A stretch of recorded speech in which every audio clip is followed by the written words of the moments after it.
It's time for another bombshell.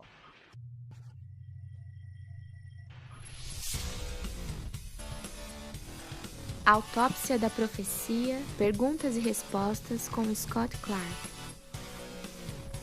O Ladrão na Noite, a Mulher e o Filho. Olá amigos, sejam bem-vindos de volta, aqui é o Scott. Em meu último vídeo, Autópsia da Profecia, aprendemos que os primeiros a advogarem sobre o arrebatamento pré-tribulação, geniosamente John Nelson, Darby, William Kelly, William Blackstone e não sei o que Ironside, todos esses homens apontaram para Apocalipse 12:5 como uma decisiva evidência para o arrebatamento pré-tribulação. Decisiva é para eles. E então eu mostrei a vocês um jeito diferente de olhar do qual eu estava olhando o sinal de Apocalipse 12. Os personagens de Apocalipse 12 é um espelho do nascimento de Jesus. Sendo Maria a mulher, Jesus é o filho varão e Herodes o dragão, que tentava matar Jesus porque ele estava preocupado com que sua autoridade fosse embora, ou que ele perdesse a sua autoridade pelo rei dos judeus. Então ele quis todas as crianças na idade de Jesus mortas. Ele é um assassino. Essa figura é usada novamente no final dos tempos. Mas agora temos que aplicar o cenário do final dos tempos a essa figura, porque é claramente um sinal da tribulação. E é mencionado dentro da tribulação, mencionado em Apocalipse 12, porque vai além de uma linha cronológica. É, na verdade, mencionado no capítulo 12, mas aprendemos, não é só porque é mencionado. Necessariamente a história começa ali, e a mesma coisa é verdade para as duas testemunhas. Elas são mencionadas pela primeira vez em Apocalipse 11, novamente no meio desse capítulo sobre a tribulação, mas sabemos que o ministério dele começa 3 anos e meio mais cedo. Mas é mencionado no meio quando são mortos. E eu disse 2 vídeos atrás sobre um certo estilo de escrever. E esse jeito de escrever significa que ele não necessariamente conta as coisas do início. Existe muita coisa para se falar, então ele usa histórias em diferentes camadas em Apocalipse. Isso já é conhecido por séculos. Os grandes escatologistas já falaram sobre isso. Existem camadas ali. No geral, existe uma forma cronológica, mas não é 100% cronológico da maneira exata como lemos. Existem camadas ali e aprendemos que Apocalipse 12 é uma dessas camadas e trata do arrebatamento pré-tribulação. Porque ali diz que existe uma criança que será arrebatada para se livrar do perigo. Então a mulher entra em trabalho de parto, então o dragão vai atrás da mulher e existe uma guerra envolvida nisso. E isso nos fala sobre as figuras que o resto da Bíblia nos conta, sobre como as guerras surgem e começam e o que acontece no dia do Senhor no período da tribulação. Mas o que precisamos entender é que os personagens de Apocalipse 12 não são os mesmos indivíduos, como Herodes, como o dragão, Maria como a mulher e Jesus individualmente como o filho varão. Nos tempos antigos, isso foi o início. 2000 anos atrás, eles eram indivíduos, 3 diferentes indivíduos que estiveram presentes naquela história. Mas quando vamos para os tempos do fim, temos que aplicar isso ao cenário do final dos tempos. Então, o dragão não é só Herodes, que é um líder mundial. O dragão, de fato, é um sistema mundial. Muita gente se interessa em teorias da conspiração, eu sou um deles, que sabem sobre os Illuminatis, os maçons, a nova ordem mundial. Tudo isso.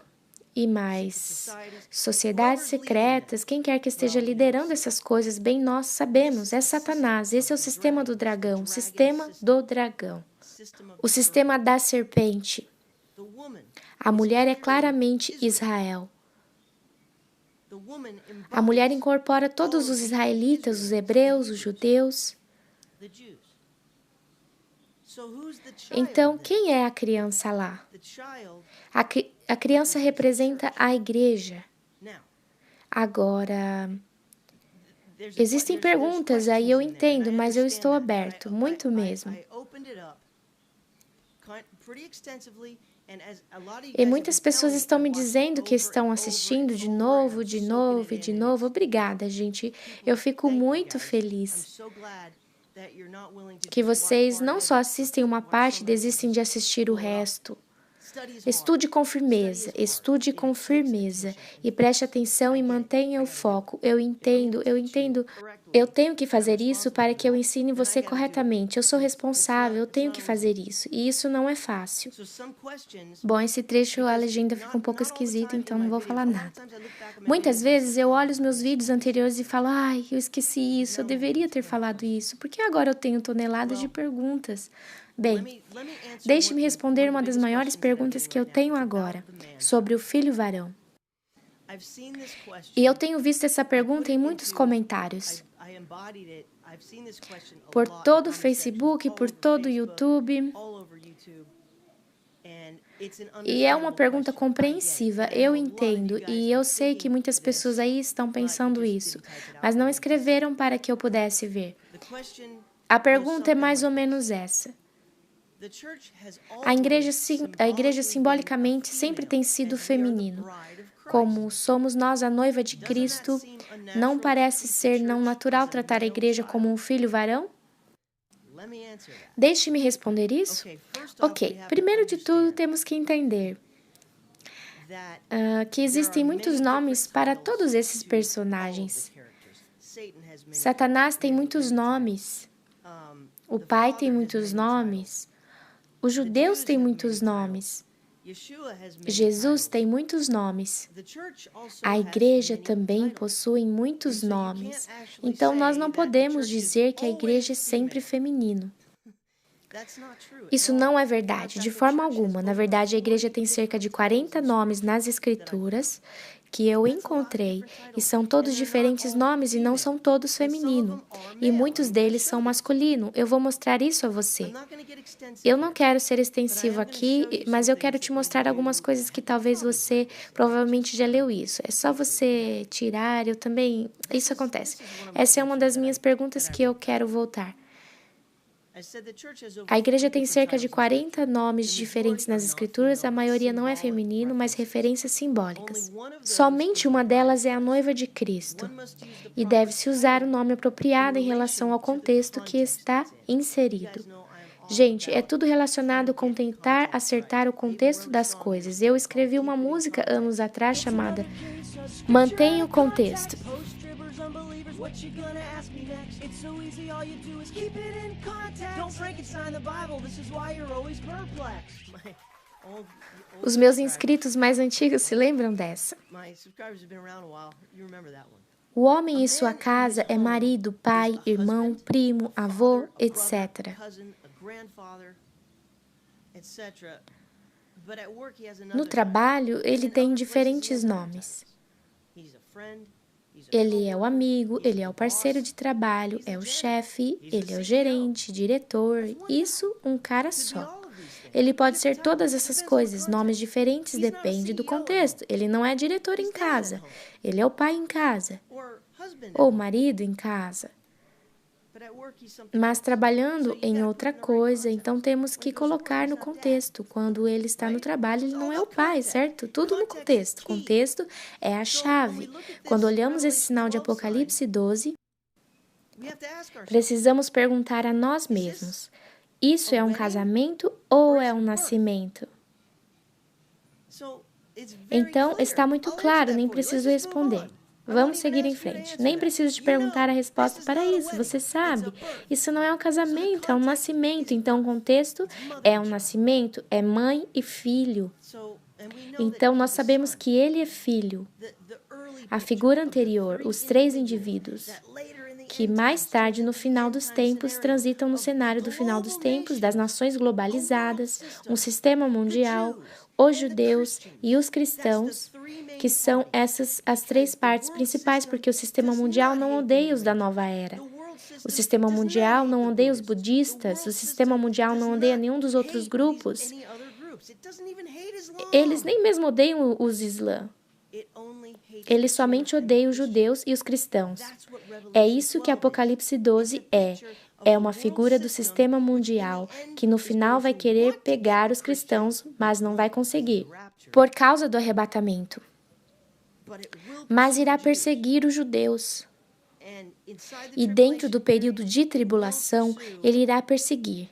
E ele irá perseguir aqueles que virão a Cristo dentro da tribulação, portanto, se tornando a descendência de Israel. Essa é outra pergunta que eu tenho recebido, a semente de Israel. Como a igreja pode sair pelas pernas da mulher que é Israel? A igreja nem mesmo veio de Israel. Na verdade, veio sim, porque o Messias veio através de Israel. O Messias é judeu. E nós somos cristãos. Se ele é Cristo e nós o seguimos, nós somos cristãos e nós estamos nele. A palavra nos diz. Porque nós somos o corpo de Cristo. No princípio, a primeira imagem não existia o corpo de Cristo, somente tinham 3 indivíduos. E isso cresceu até onde estamos agora. Existe um corpo de Cristo. E lá estão os judeus e o sistema mundial, o qual odeia esses 2 grupos. A igreja e os judeus, nenhum outro grupo é tão odiado como nós. Por quê? Porque os judeus têm uma aliança especial com o Pai. E os cristãos, nós somos a noiva de Cristo. Que basicamente significa que estamos prometidos a Ele, somos especiais para Ele. Nós acreditamos nele e não no líder do sistema mundial. Nós somos os improváveis a crer no líder mundial. Quando ele vier e tentar reivindicar o mundo para ele mesmo, mas o resto do mundo que não crer em quem o Messias é, ou não tiver uma aliança especial com o Yahvé, o Pai, essas pessoas são as mais prováveis a aceitar as mentiras do anticristo. Então, para finalizar meu comentário aqui, a criança é o corpo de Cristo nesse contexto. Porque a igreja de fato está nele, Yeshua, no final dos tempos, e esse sinal é o reflexo do seu nascimento. 2000 anos atrás, é só um reflexo e não a mesma coisa, porque estamos nele. A figura desse sinal somos nós agora, porque é um sinal do final dos tempos. Ele não está para nascer, ele já nasceu, ele já fez isso, está consumado, agora é a nossa vez. Em primeiro lugar, ele precisava nascer através de Maria. Os 2 indivíduos, ele foi perseguido por Herodes. No final dos tempos, a criança, nós, viemos através de Israel. Não haveria igreja. A única igreja que existia eram todos judeus. Nós acreditamos por causa do que os judeus nos ensinaram, como nos evangelhos. A igreja primitiva e tudo se espalhou e todos vieram dos judeus. O Messias é judeu. O Messias é judeu, nós somos a semente disso espiritualmente. Nós fomos enxertados nessa árvore. Temos que entender isso. Nós somos parte dessa família. Nós somos parte dessa semente. Muito fácil de entender se você entender o corpo das Escrituras. Agora eu vou mostrar algo a vocês, algo que provavelmente vocês já leram centenas de vezes, mas estava nublado à vista de vocês. Eu tenho vários comentários no meu Facebook e toda hora as pessoas chegam e dizem: ninguém sabe nem o dia nem a hora, ou ele vem como ladrão da noite, todas essas expressões prontas, tentando dizer ou fugir. Você não tem como saber, você não tem como saber, e eu não procuro saber essas coisas. Não procura saber pelas coisas que Jesus disse para nós procurarmos saber. Ele deu todas essas coisas nos evangelhos, no Sermão das Oliveiras, sobre as coisas que irão acontecer bem antes dele voltar. Temos então que dizer, bem, eu não me interesso pelo que você está dizendo. Não, aqueles de vocês que estão assistindo esse canal estão assistindo porque vocês estão procurando comigo, seguindo minha jornada de aprender.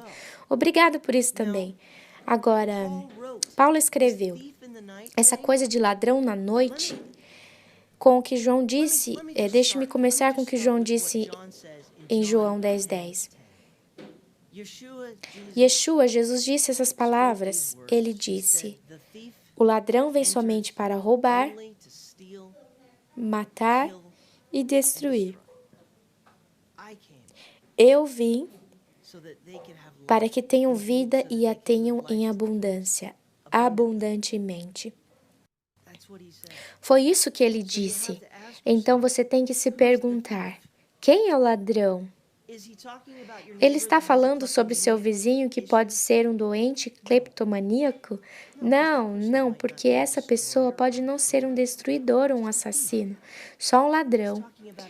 Ele está falando sobre uma pessoa importante, ele está falando de alguém com mais poder, que tem mais em cumprir em sua agenda. Ele está contrastando o príncipe desse mundo com o príncipe dos céus. Ele mesmo com Satanás. E o que ele está contrastando aqui, o ladrão é Satanás, que vem matar, roubar e destruir. Ele é assassino desde o início.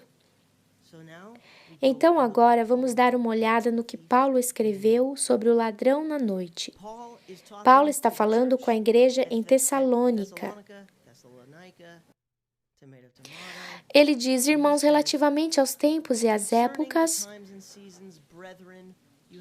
não há necessidade de que eu vos escreva, quero já parar bem aqui.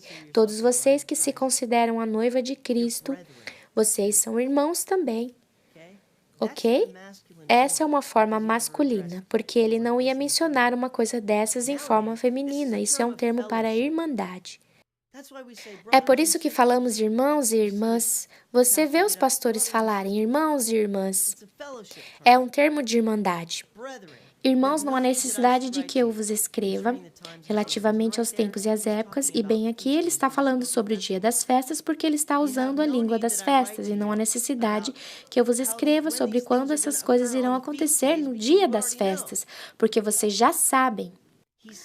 Ele diz, pois vós mesmos sabeis perfeitamente que o dia do Senhor, o período da tribulação, a 70ª semana de Daniel, o tempo de angústia de Jacó, vem como ladrão de noite.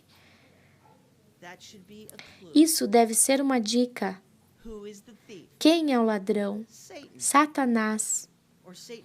O sistema mundial de Satanás no final dos tempos, que virá atrás dos judeus e dos cristãos. Então ele escreve, neste contexto, quando eles disserem, ele aqui está falando sobre os judeus, ele está falando para a igreja. Ele não disse quando vocês disserem paz e segurança. Ele está falando sobre os judeus. Isso é só sobre Israel formando Daniel 9:27, onde acontecerá um tratado de paz. Um contrato, uma aliança de 7 anos onde começa o período da tribulação. Está tudo no contexto agora. Mencionado por diferentes profetas, diferentes apóstolos. Essa é a mesma história, camada em cima de camada e de camada. É por isso que você precisa manter as coisas em contexto. Quando eles disserem, ele está falando dos judeus ortodoxos que não acreditaram. Quando eles disserem paz e segurança, de alguma forma Daniel 9:27 está cumprida. E uma aliança de paz será feita entre o sistema mundial e Israel. O sistema mundial e Israel. E os judeus irão acreditar. Mas sobre ele sobrevirá repentina destruição, como vêm as dores de parto de uma mulher que está para dar à luz. E eles de nenhum modo escaparão. Entre parênteses, eles, e então eles. E entre isso, dores de parto de uma mulher que está para dar à luz, isso diz exatamente quem são os eles, ele e eles. Quem é a mulher grávida prestes a dar à luz? Israel. E ele continua. Mas vocês, irmãos, você, a igreja, vocês não estão em trevas para que esse dia vos apanhe como ladrão. Ele disse ali mesmo, a igreja não vai entrar no período de tribulação. Esse dia, o período de tribulação, não apanhará você como um ladrão. E o ladrão, novamente, é a ordem satânica. Mas ele diz, para a igreja. Vocês são filhos. Alguns viram um problema em eu representar Júpiter nesse alinhamento como um filho varão. Paulo disse que nós somos filhos, a igreja. Aplica-se a isso. Vocês são filhos da luz e filhos do dia. E nós não somos da noite e da escuridão. Isso quer dizer que o ladrão não irá nos pegar. E é exatamente o que Apocalipse 12 diz. A criança que nasceu foi arrebatada e levada ao céu, harpazo, antes dele ir para cima de Israel, antes da guerra começar, bem no início do período de tribulação. E veremos isso acontecer. Então Paulo escreveu pela inspiração do Espírito Santo, Ruach HaKodesh. Ele escreveu o sinal de Apocalipse 12 bem aqui em 1 Tessalonicenses 5. É bem mais fácil de ver isso agora, não é? Está tudo ali. O que mais tenho que dizer? Ao sinal de Apocalipse 12 foi escrito como sinal do arrebatamento. No período de tribulação, dizendo que os judeus não escaparão ao período de tribulação. Mas nós iremos, porque nós somos filhos do dia, nós somos filhos da luz. Isso perfeitamente se aplica para fazer o filho varão, os irmãos, o corpo de Cristo. Tente sair desse conceito que você olha você mesmo sempre como a noiva, porque você é mais do que isso, você tem mais nomes. Existem mais o que te descreve do que isso hoje, e o que mais importa é o contexto. Se a Bíblia está falando sobre o contexto de casamento, então somos a noiva. E é o que diz. Mas em outro contexto, somos coisas diferentes. Em irmandade, somos irmãos aqui. E nesse contexto, idêntico sinal de Apocalipse 12, o que acontece possivelmente em 23 de setembro em 2017. Ele chama a igreja de filhos. Isso se aplica, meus amigos. Isso se aplica. Então, eu dei essa bomba a vocês, só para te mostrar isso.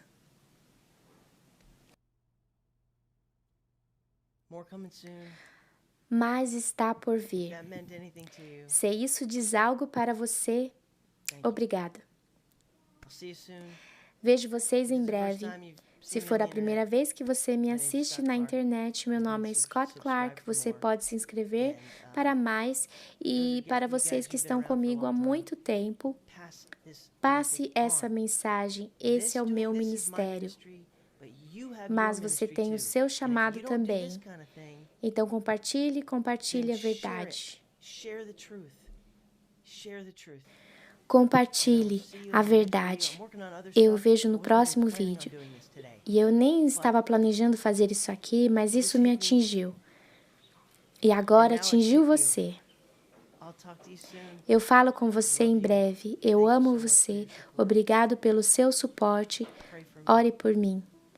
Ore por sabedoria, clareza e entendimento. Muito obrigado. Estou orando por você. E vejo você em breve. Shalom. Ok, pessoal, então nós terminamos mais a terceira etapa desses estudos. Logo já estarei postando também a quarta parte. Não tem como não se maravilhar com esse estudo, me edifica muito e renova ainda mais as minhas esperanças. Eu espero que muito em breve Jesus volte. São muitos sinais que têm surgido. E glória a Deus por isso. O Senhor, Ele não desampara a sua igreja e Ele tem revelado coisas para que nós estejamos alertas à sua volta. Deus abençoe vocês. Até breve.